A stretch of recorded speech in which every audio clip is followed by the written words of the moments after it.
Amabhizinisi amancane embonini yamapaki okuzijabulisa nezindawo zokuthebeleka angasebenzisa isibonelelo sentela socwaningo nokuthuthukiswa ukubuyisa izindleko zamaphrojekthi amasha njengokuthuthukisa okuhehayo okusha, ukuthuthukisa ulwazi lwezivakashi noma ukuthuthukisa ukusebenza kahle.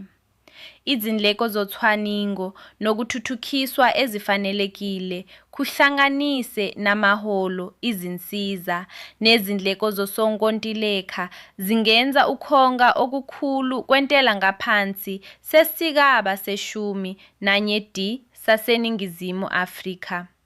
Ngaphezu kwalokho, amabhizinisi asakala angafanelekela ukunsishisenti ayikweni zocwanyaka yonke okupambisa okusukunciphisa ukusebenza nyengathi kuhlaswa ezinye zinto ezinsa, okwenza kube lula kumabhizinisi amaphaki amancane ukuba akhule futhi extremshayo. Ukuze uthole ulwazi olwengeziwe, thintana nomeleli wangakini wakwaSwanson Reed.